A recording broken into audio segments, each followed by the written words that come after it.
Hello student, today I am going to teach acid base and salt. It is the lecture number 7 and topic is what is common in acid and bases. यहाँ हम पढ़ने जा रहे हैं कि acid और bases में क्या common होता है ना। तो acid और base और पीछे हमने टॉपिक में पढ़ा, उसको यहाँ पे मैं जो है एक्सप्लेनेशन नहीं दे रहा हूँ, उसको नहीं बता रहा हूँ। देखो सबसे पहले यहाँ आप जानिए कि common in acid and base, मतलब एसिड और बेस क्या होता है। कुछ एग्जांपल आप जान लीजिए एसिड का क्या होता है। जैसे एसिड के कुछ फार्मूले जैसे hydrochloric acid, sulphuric acid, nitric acid. और ये क्या है, हाइड्रोक्लोरिक एसिड, ये कार्बोनिक एसिड, फास्फोरिक एसिड। इसी तरह से बेस में sodium hydroxide, potassium hydroxide, calcium hydroxide, magnesium hydroxide and ammonium hydroxide. कुछ एसिड का फार्मूला दिया हुआ है, कुछ बेसिस का फार्मूला दिया हुआ है। तो हम यहाँ पे एक एक्सपेरिमेंट किया गया है एनसीईआरटी, क्योंकि हम एनसीईआरटी को फॉलो कर रहे हैं। तो यहाँ पे एनसीईआरटी में एक एक्सपेरिमेंट दिया गया है कि आप जो है एक बीकर लेते हैं, एक बीकर है ना, और वहाँ पे हम एक रबर कॉर्क लेते हैं और यहाँ पे रबर कॉर्क लगाते हैं। इसमें दो नेल सेट करते हैं, आयरन का नेल सेट करते हैं और यहाँ से, और जो होता है कि इसमें हम यहाँ से वायर है, ये वायर है और इस वायर को हम बैटरी से कनेक्ट करते हैं। तो यहाँ पे हम एक बल्ब लगाते हैं और यहाँ पे हम एक की लगाते हैं, स्विच लगाते हैं, है ना। और इस बीकर में क्या कर देते हैं, हम डाइल्यूट हाइड्रोक्लोरिक एसिड का सॉल्यूशन फिल करते हैं, डाइल्यूट हाइड्रोक्लोरिक एसिड का सॉल्यूशन फिल करते हैं। यहाँ पे इस तरह से सेटअप ऑपरेटर्स को सेट किया गया है। ये बीकर है, ये रबर कॉर्क है, ये आयरन नेल है, ये वायर है, ये स्विच है, ये बल्ब है, ये बैटरी है। तो इस तरह से ऑपरेटर्स को हम सेट करते हैं और सेट करने के बाद हम ये जो सॉल्यूशन दिया गया है वो डाइल्यूट हाइड्रोक्लोरिक एसिड का है। तो हम इसको जब क्या करते हैं, जब स्विच ऑन करते हैं, यहाँ पे हम जब स्विच ऑन करते हैं, इस तरह से सेटअप बनाने के बाद स्विच ऑन करते हैं, तो क्या बल्ब जलेगा कि नहीं जलेगा, है ना। अगर हम यहाँ पे डाइल्यूट हाइड्रोक्लोरिक एसिड का सॉल्यूशन लिए तो बल्ब ग्लो करेगा कि नहीं करेगा। इसी तरह से कहा है कि आप इस सारे सॉल्यूशन को ले लीजिए, सारा जितने एसिड हैं और ये बेसेस, कुछ एसिड लीजिए, कुछ बेसेस लीजिए। क्या सबके जो एक्वायर्ड सॉल्यूशन सबका लेते हैं, क्या ये बल्ब ग्लो करता है? तो किस केस में बल्ब ग्लो करेगा, किस केस में बल्ब ग्लो नहीं करेगा। तो बल्ब जो है ग्लो क्यों करेगा और बल्ब ग्लो क्यों नहीं करेगा। कुछ सॉल्यूशन जैसे हम जैसे एथेनॉल या मेथेनॉल ले और ग्लूकोज का सॉल्यूशन ले, तो उस केस में भी क्या बल्ब जलेगा। तो अगर उस केस में बल्ब ग्लो नहीं करता है या तो क्यों नहीं ग्लो करता है, यहाँ पे हम इसी सब के बारे में यहाँ आपको बताने जा रहे हैं। तो देखो जैसे ही आप इस तरह से सेटअप बनाएंगे, कोई भी एसिड या बेस लेंगे, कोई भी एसिड या बेस लेंगे और स्विच ऑन करेंगे तो ये बल्ब क्या करेगा, ग्लो करेगा, है ना। ये बल्ब क्या करेगा, ग्लो करेगा, क्योंकि कोई किसी भी एसिड या बेस का एक्वायर्ड सॉल्यूशन जो होता है आयनों में ब्रेक हो जाता है। जैसे पहला कहा है कि HCl का, है ना। तो HCl का एक्वायर्ड सॉल्यूशन जो है, HCl का acquired solution hydrogen ion and chlorine ion में ब्रेक हो जाएगा, है ना। और H2SO4 का सल्फ्यूरिक एसिड का एक्वायर्ड सॉल्यूशन ये है हाइड्रोजन आयन और सल्फेट आयन में ब्रेक हो जाएगा। यहाँ पे 2 का मल्टीप्लाई कर देंगे तब ये रिएक्शन बैलेंस हो जाएगा। इसी तरह से नाइट्रिक एसिड का acquired solution hydrogen ion and nitrate ion में ब्रेक हो जाता है, एंड नाइट्रेट आयन में ब्रेक हो जाता है ना। तो और इस तरह से आप यहाँ पे H2CO3 कार्बोनिक एसिड का करेंगे, H2CO3 का acquired solution hydrogen ion and carbonate ion, है ना। इसी तरह से फास्फोरिक एसिड का भी दिखा सकते हो, है ना। फास्फोरिक एसिड किसमें होगा, H3PO4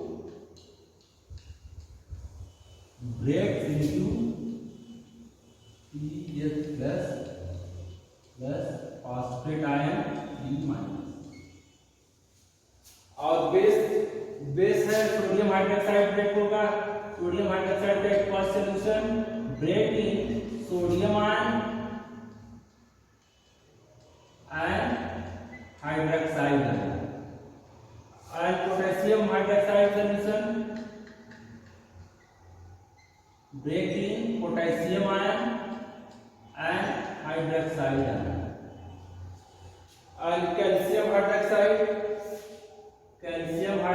aqueous solution break in calcium ion plus hydroxide ion, 2 hydroxide ion and magnesium hydroxide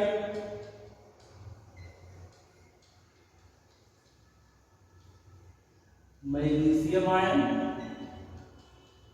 2 hydroxide ion और फिर ammonium hydroxide break in ammonium ion and hydroxide. तो यहाँ देख रहा है कि जो एसिड या बेस का जो एक्वस सॉल्यूशन होता है वो आयनों में क्या हो जाता है, ब्रेक हो जाता है ना। एसिड और बेस का पहले तो आप जान लीजिए, एसिड एंड बेस के एक्वस सॉल्यूशन जो होते हैं वो आयनों में ब्रेक हो रहे हैं, है ना। तो आयनों में ब्रेक हो जाते हैं। तो सभी देख रहे हैं कि सभी एसिड के पास, और यहाँ पहला चीज हम कंसीडर अभी कर रहे हैं, बल्ब क्यों ग्लो कर रहा है, क्यों नहीं कर रहा है, किस केस में ग्लो करेगा, किस केस में ग्लो नहीं करेगा, एक्टिविटी पर अभी आते हैं। तो सबसे पहले हम देख लेते हैं कि कॉमन, जैसे टॉपिक हमारा है common in acid and base, यानी कि एसिड में क्या कॉमन होता है, बेस में क्या कॉमन होता है। तो यहाँ देखिए जितने भी एसिड हैं सबका एक्वस सॉल्यूशन हाइड्रोजन आयन में ब्रेक होता है।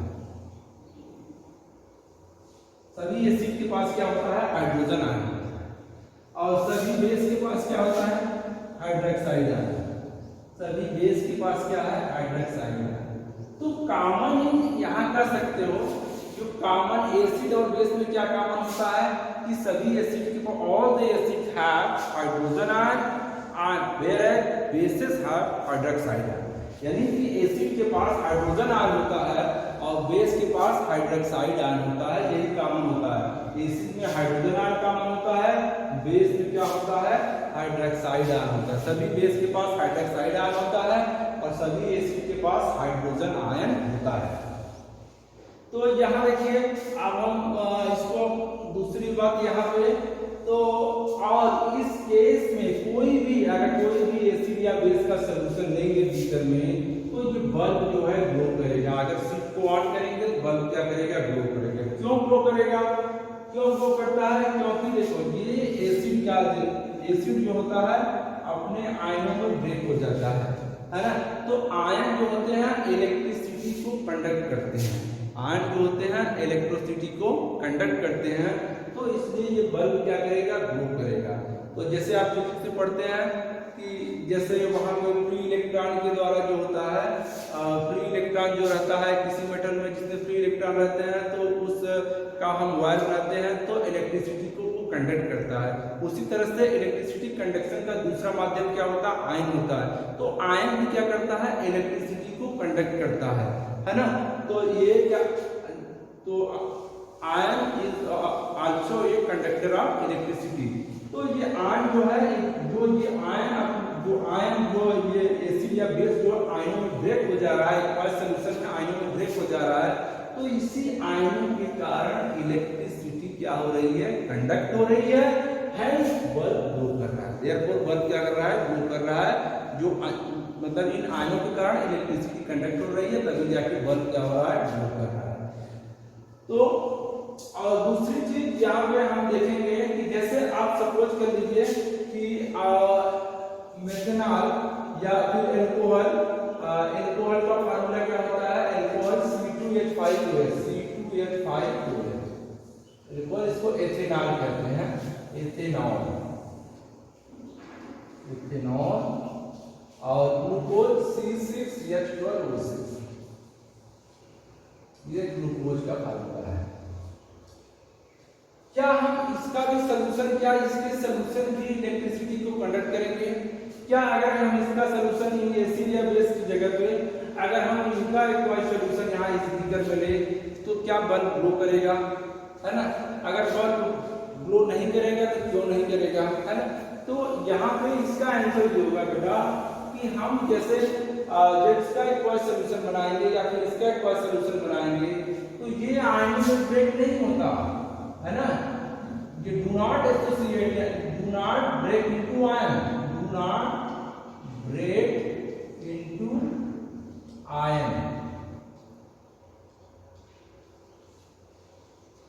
ये आयनों में ब्रेक नहीं होते। यानी एथेनॉल यानी अल्कोहल या फिर ग्लूकोज का अगर यहाँ पे एक क्वास सोल्यूशन देंगे तो वो इलेक्ट्रिसिटी को कंडक्ट नहीं करते, है ना।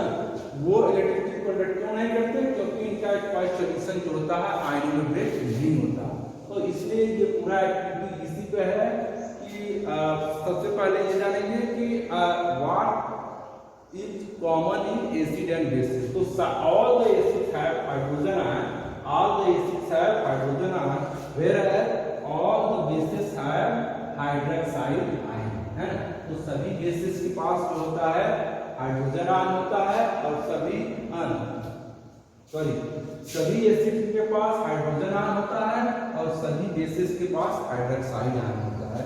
तो यही एसिड में कॉमन होता है, यानी एसिड में कॉमन हाइड्रोजन आयन होता है और बेस में कॉमन हाइड्रोक्साइड आयन होता है। तो जो इसका एक्वास सोल्यूशन होता है, देखो एक्वास सोल्यूशन जो होता है जब इसका हम यहाँ पे सोल्यूशन एक्वास सोल्यूशन लेते हैं तो ये आयनों में इसी आयनों में ब्रेक हो जाता है। तो इस आयन जब ब्रेक हो जाता, जब ये क्या होगा सोल्यूशन में आयनों के रूप में रहेगा, जैसे हाइड्रोक्लोरिक एसिड यहाँ किस फॉर्म में रहेगा, यानी hydrogen ion and chlorine ion के फॉर्म में यहाँ पे मूव करेगा। तो यही आयन जो है इलेक्ट्रिसिटी को कंडक्ट करेंगे और तभी क्या होगा, बल्ब क्या करेगा, ग्लो करेगा। लेकिन अगर इसके हम एसिड या बेस के सिवा कोई हम दूसरा ये सोल्यूशन ले, जैसा ऐसा लें, यानी एथेनॉल का एक क्वास सोल्यूशन लें जिसको हम अल्कोहल भी बोलते हैं, या फिर ग्लूकोज का एक क्वास सोल्यूशन ले, अगर इस एसिड या बेस के प्लेस पे, तो बल्ब ग्लो नहीं करेगा, क्योंकि ये जो है do not break into ion, ये do not break into ion. अगर ये आयन ब्रेक नहीं होंगे तब जो है ये इलेक्ट्रिसिटी का कंडक्शन नहीं होगा।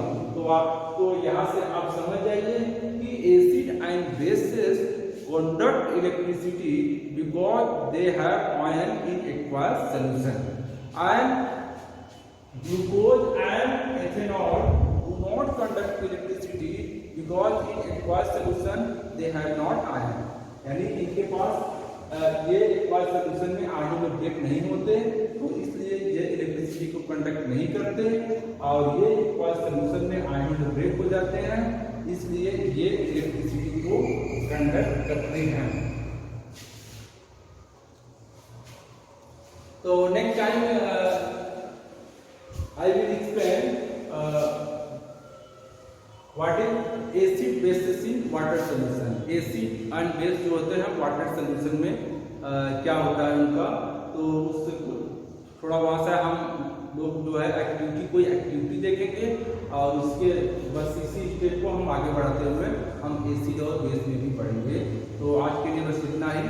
Thank you all.